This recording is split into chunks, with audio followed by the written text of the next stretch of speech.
Assalamualaikum warahmatullahi wabarakatuh. Anak adalah amanah dari Sang Pencipta dan amanah yang harus dipertanggungjawabkan. Orang yang diberi amanah hendaknya melaksanakan dengan penuh tanggung jawab.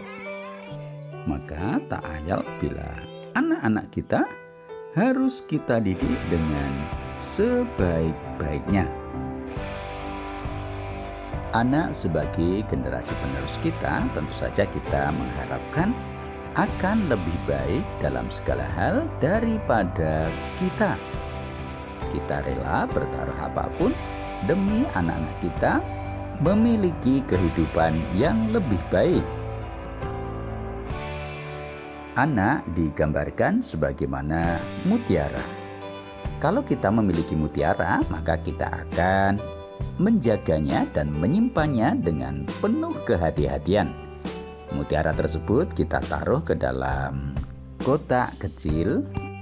Yang kotak kecil tersebut kita taruh ke dalam almari. Kemudian almari tersebut kita kunci. Kita belum puas, almari yang ada di dalam ruangan, maka ruangan pun kita kunci juga. Ruangan yang merupakan bagian dari rumah, manakala kita pergi, maka pintu rumah kita kunci juga.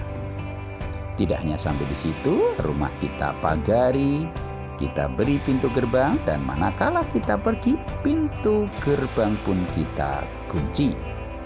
Itulah gambaran bagaimana kita menjaga mutiara kita. Sementara anak kita lebih berharga dari mutiara tentunya. Oleh karena itu, kita harus lebih ekstra berhati-hati dalam menjaga anak-anak kita. Di saat anak-anak kita sehat, kita merasa hidup ini tidak ada masalah. Namun, dikala anak kita sedang sakit, kita merasa sedih, dan andaikan bisa kita gantikan, kita tentu saja akan rela untuk menggantikannya. Itulah gambaran bagaimana rasa cinta dan sayang kita kepada anak-anak kita. Sebagai wujud rasa cinta, kasih sayang, dan menjaga pada anak-anak kita, maka tentu saja kita akan memperhatikan bagaimana pendidikannya. Karena pendidikan pada dasarnya adalah proses belajar untuk menuju ke kedewasaan ataupun juga ke kemandirian. Di sisi lain, pendidikan diartikan sebagai usaha sadar dan terencana untuk mewujudkan suasana belajar dan proses pembelajaran agar peserta didik secara aktif mengembangkan potensi dirinya untuk memiliki kekuatan spiritual keagamaan, pengendalian diri, kepribadian, kecerdasan, akhlak mulia, serta keterampilan yang diperlukan dirinya dan masyarakat. Pendidikan anak bukan hanya ditempuh di bangku sekolah, tapi sebagai orang tua, kita harus mengajarkan kebijaksanaan bagaimana menjalani hidup ini dengan cara yang paling baik. Pendidikan biasanya berawal pada saat seorang bayi itu dilahirkan dan berlangsung seumur hidup.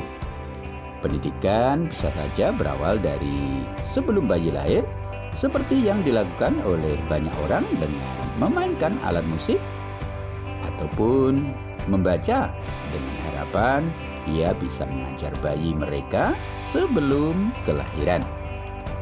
Bagi sebagian orang, pengalaman kehidupan sehari-hari lebih berarti daripada pendidikan formal.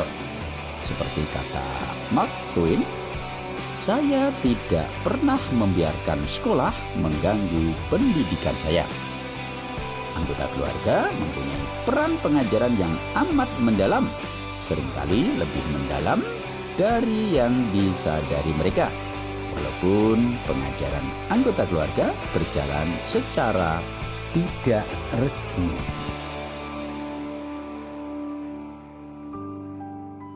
Pendidikan menyangkut 3 aspek ataupun ranah, yaitu ranah kognitif atau pengetahuan, ranah afektif ataupun sikap, dan ranah psikomotor atau keterampilan. Dalam hal ranah kognitif atau pengetahuan, tidak diragukan lagi anak-anak bisa kita sekolahkan. Artinya di sekolah dia akan mendapatkan pengetahuan yang begitu banyak. Adapun ranah afektif, meskipun di sekolah diajarkan, maka akan kita realisasikan, kita wujudkan dalam kehidupan sehari-hari. Bagaimana kepekaan mereka terhadap situasi dan kondisi yang ada, bagaimana mereka bersikap dengan orang tua, keluarga, dan masyarakat. Di sisi lain yang tidak kalah penting adalah aspek atau ranah psikomotor ataupun keterampilan.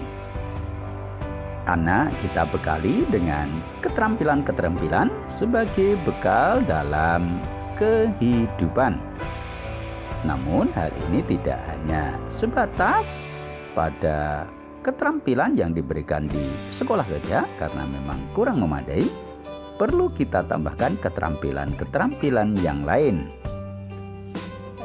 terutama keterampilan-keterampilan yang mencakup kecakapan global dan juga keterampilan-keterampilan yang merupakan bekal untuk kehidupan. Untuk mencapai hasil yang maksimal dari ketiga aspek tersebut, dibutuhkan pengalaman-pengalaman, pembiasaan-pembiasaan, dan juga olah keterampilan, terutama melalui magang. Untuk aspek pengetahuan bisa kita tingkatkan dengan cara membaca, mengamati, dan juga mengalami langsung kejadian maupun proses kehidupan yang ada. Untuk aspek afektif ataupun sikap bisa dengan cara pembiasaan. Apa yang sudah mereka dapatkan, kita biasakan dalam kehidupan. Kita didik sejak dini dengan pembiasaan-pembiasaan yang ada, maka akan tertanam dalam sikap maupun kepribadiannya, sehingga apa yang sudah biasa mereka kerjakan akan menjadi sebuah kepribadian dalam hidup.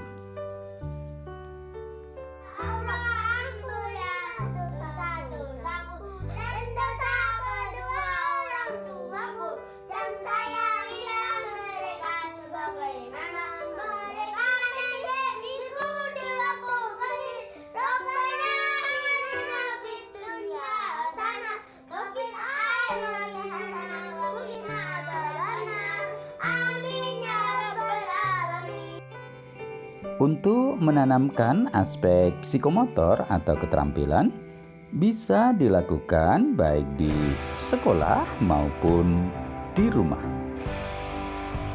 Dalam menanamkan aspek psikomotor ini memiliki 2 tujuan utama. Di samping anak menjadi terampil melakukan sebuah kegiatan, anak juga terbiasa untuk melakukannya dalam kehidupan sehari-hari nantinya. Di sisi lain, siswa juga bisa mengembangkan sikap saling bekerja sama, tolong-menolong, dan bantu-membantu. Mereka melaksanakan dengan penuh kegembiraan dan kerukunan tanpa membedakan agama yang berbeda di antara mereka. Artinya, walau tampak sederhana, ternyata regu piket dan kerja bakti sangat bermanfaat. Sementara itu, untuk mengembangkan aspek keterampilan sekaligus kepribadian di rumah, kita bisa meminta tolong kepada anak kita untuk membantu pekerjaan kita walaupun sekemampuan mereka. Demikian pemirsa, semoga bermanfaat. Assalamualaikum warahmatullahi wabarakatuh.